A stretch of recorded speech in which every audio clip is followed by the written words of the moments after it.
Hello, my most amazing artists. Our word of the week is self-portraits. A self-portrait is a portrait of the artist. You're going to make a portrait of the best looking kid you know. That's right, you. But it's always great to get some inspiration before you start. So let's look at some self-portraits created by artists who are both alive and some who are no longer living. Let's start with one of the most famous artists whose name is Pablo Picasso. And as we are gazing at this amazing work of art, let's talk about the elements of art, shall we? Line, shape, color, baby, color, form, value, texture, and space. These are the ingredients that are necessary to create each and every work of art in order for it to be a successful masterpiece. So listen up, all you Picassos out there. That's the list of what we're going to be using to create our self-portraits. Let's take a look at another self-portrait, one by an artist whose name is Vincent van Gogh. He's the guy who's most famous for his work of art called The Starry Night. Check out that background. See all those moving lines? It might remind you of that painting. Now let's talk about something called the principles of art. The principles of art are like the sugar and spices for every masterpiece. They are what's going to make it awesome and unique. They are balance, proportion, emphasis, variety, movement, rhythm, and harmony. And as we look at this next group of selfies, let's see what principles of art we can find. This is a painting by Judith Leister. She is one of the first female artists. She didn't normally wear plates around her neck. That actually is a collar, which was the style of the day. Judith Leister created in a realistic style, which was also the style of the day. And notice that her principle of art she used is proportion. Her face isn't too small or too large for her body. It's in proportion with the rest of the picture. Notice that the picture she's working on is also in proportion. It's smaller because it's a smaller canvas. Let's take a look at another female artist.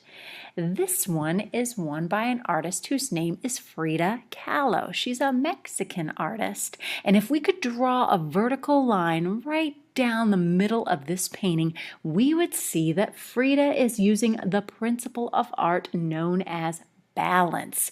This painting is almost completely symmetrical. She's got dragonflies on either side, same with the butterflies. Her face is staring straight at you, and it is symmetrical. Notice that she also has a monkey and a cat, one over each shoulder, as well as a necklace that continues to add to balance. Frida Kahlo had a very tough life, so you'll oftentimes see symbols in her work of art that show the difficulties that she had. That necklace, which doesn't look very comfortable, that would have been a symbol to show some of the pain she felt during her life. Let's take a look at one of my favorite self-portraits so far. This one is by a Chinese artist who's a contemporary artist, meaning he's still alive and creating today, and his name is Yu Minjun. Notice that in this painting by Yu Minjun, he used the principle of art known as emphasis. What do you think he's trying to emphasize? If you're thinking it's that big smile, then you are correct. I also really like the way that Yu Minjun used value in this painting. Check out all of that pink he used on the face. Light pink, dark pink, purpley pink, mauve pink, red pink on the lips. He must be an expert at mixing different values.